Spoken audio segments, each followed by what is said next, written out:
The night was quiet, too quiet for what my heart wanted to do. His cologne still lingered on my skin, sweet, masculine, and dangerous. I shouldn't have been there. I knew that. But sometimes, when desire mixes with loneliness, reason drowns before it can even breathe. He stood in front of me, eyes burning with something that wasn't love, but wasn't lust alone either. It was hunger, a hunger I once feared, but now found myself craving. "You shouldn't look at me like that," I whispered. "Then stop tasting me with your eyes," he said, voice low, teasing, wrecking my calm. And just like that, I lost control. My breath hitched. My lips trembled. He moved closer, the warmth of his body melting the thin air between us. When his fingers touched mine, everything in me screamed danger, but my body whispered stay. His kiss landed slow, deliberate, sinful. It tasted like everything I promised myself I'd resist: forbidden thrill, heated guilt, and a sweetness I couldn't spit out even if I tried. As his hands trailed down my waist, I pulled back just a little, enough to see the reflection of my own weakness in his eyes. I smiled, half in guilt, half in surrender. That was the beginning of what would later drown me, the moment I first sipped the taste of lust I couldn't let go of. Studio microphone. Before we dive deeper, don't forget to like this video, subscribe to the channel, and turn on your notification bell, because what happened next will leave you breathless. Then, let's go back to where it all started. I met Ethan 3 months ago, on a Tuesday that looked ordinary but ended up rewriting my nights. He wasn't supposed to be mine, he belonged to someone else, and I belonged to the lie I called a marriage. But temptation doesn't knock politely. It just walks in, wearing a smile that feels like salvation and a touch that feels like sin. He came into my cafe that afternoon, sleeves rolled up, voice soft, eyes carrying that confident mischief that only men who know their effect have. He wasn't loud, just intentional. Every word from his mouth was deliberate, like a secret meant only for me. I told myself he was just another customer. But when he said, "You look like someone who's forgotten how to be touched right," something inside me cracked open. And that's when it began, the slow slide into a craving that burned like caffeine but soothed like silk. By the time the cafe lights dimmed, we had crossed too many invisible lines. Flirting turned into lingering stares. Stares became confessions. And confessions turned into late-night drives that tasted like danger and smelled like his cologne. That first night, when he kissed me behind the cafe, I knew I was gone. It wasn't about love, it was about escape. He devoured me with a kind of attention my husband hadn't given me in years. Every touch of his mouth told me I was still alive, even if it meant dying in guilt later. I didn't plan to fall, but his voice, his smell, his chow. I couldn't sleep that night. His touch still burned beneath my skin, like it had carved a secret under my flesh that only he could read. Every time I turned, I could still feel his breath on my neck, the sound of his low laughter chasing my guilt like a ghost. My husband lay beside me, his snore deep and steady, his ring glinting under the streetlight that slipped through the blinds. And I lay there, replaying every moment that shouldn't have happened.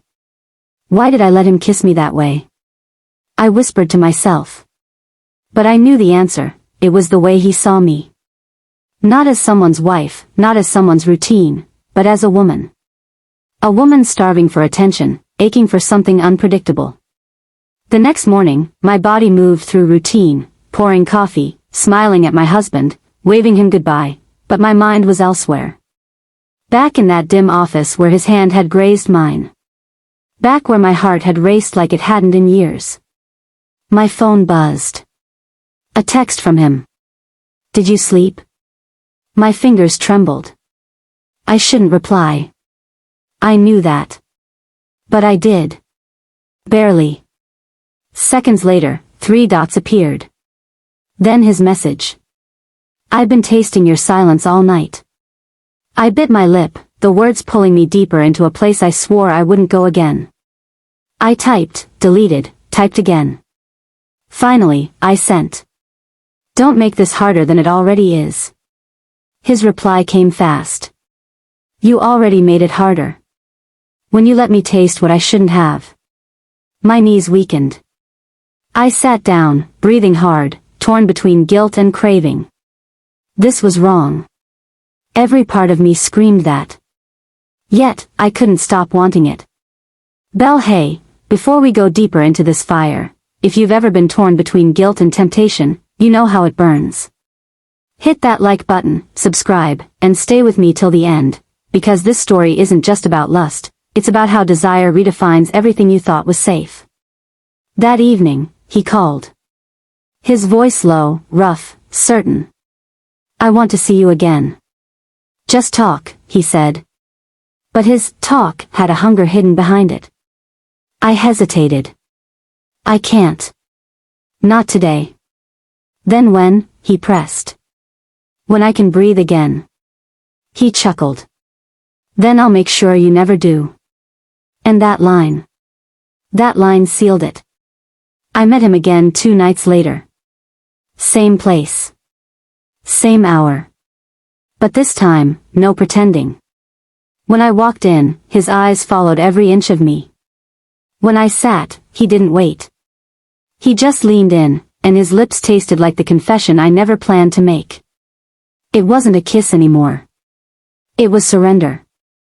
It was me losing count of all the reasons I should have said no. His hands, his words, his pulse, they all mixed with mine. And when he whispered my name, I felt my sanity crumble. That was the night I realized something dangerous. I wasn't escaping him anymore. I was chasing him. Kiss mark if you've ever found yourself addicted to someone you knew could ruin you, drop a comment. I want to know if I'm not alone in this madness. And don't forget to like, share, and subscribe. The next chapter only gets hotter, riskier, and far more tangled. I never believed temptation could revisit with the same scent, the same heartbeat, the same voice that once shattered me.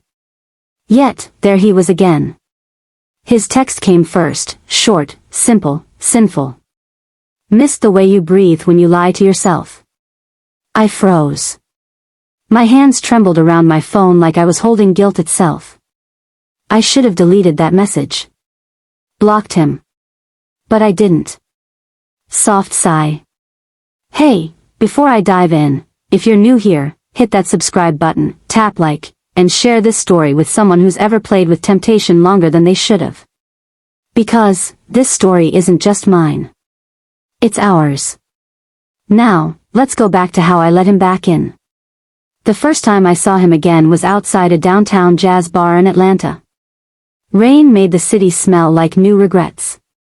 He was leaning against his car, that same black Mustang that used to hum through my nights when I'd sneak out for him.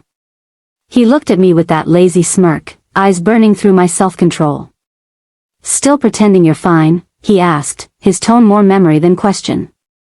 I laughed softly. Still breaking promises, I see. He moved closer.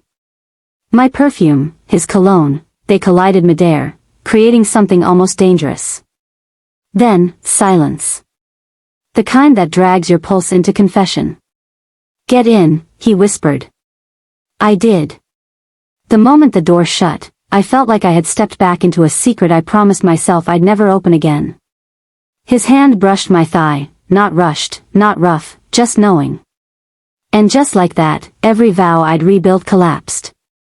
We drove for hours, nowhere and everywhere, the kind of drive lovers take when they want to delay the sin but can't resist it. Music played softly. Luther Vandross, If Only for One Night. And he turned to me, that crooked smile making my body remember every lie I'd ever enjoyed. You still taste like trouble, he said. I turned away, trying to act cold. You still make trouble taste good. He laughed, a deep sound that filled the car and my skin. By the time we reached the hotel parking lot, my resistance had already signed its resignation letter. Inside, the air was heavy. He didn't rush, no. He just looked at me like a man who'd waited too long to be forgiven for a pleasure that didn't need forgiveness. His lips found mine slowly, like testing if I'd changed. But I hadn't. Not for him. Not for desire. His kiss was everything I hated, and everything I craved. He devoured me like a prayer he no longer believed in but still whispered every night. Somewhere between our tangled sheets and unfinished sentences, I remembered why I couldn't spit him out. He wasn't just lust. He was escape. He was the reason I felt alive when everything else around me was routine, predictable, suffocating. And yet, as the night deepened, so did my guilt. Because while his hands explored my truth, my heart whispered another name. Soft pause. Don't forget to like this video if you're still with me. Subscribe. Because, trust me, the next part, it gets even darker. He wasn't done with me. And I wasn't done breaking. His breath brushed against my ear like a whisper of sin, a promise I knew I shouldn't accept but couldn't resist. The room was dim, silent except for the faint hum of the city outside, that low, haunting tune that always seemed to accompany my mistakes. Say you want this, he murmured, his lips grazing my neck. And I wanted to say no. God knows I did. But the truth was burning inside me like wildfire. My body betrayed me long before my words could form. My fingers clung to his shirt, dragging him closer, my pulse matching the rhythm of the guilt pounding in my head. Before we continue, I whispered, my voice trembling, if you're listening right now, please make sure you like this video, subscribe to the channel, and turn on the bell icon. What you're about to hear isn't fiction, it's a confession. My confession. I never imagined I'd become this woman, torn between passion and punishment, between a husband who loved me gently and a man whose touch consumed me violently. Every time his lips found mine, I felt something inside me unravel. The guilt, the hesitation, the fear, they all melted under the heat of his kiss. And yet, right after every stolen moment, regret would crawl back, dragging shame across my skin. He was danger wrapped in comfort, a temptation I had dressed in denial.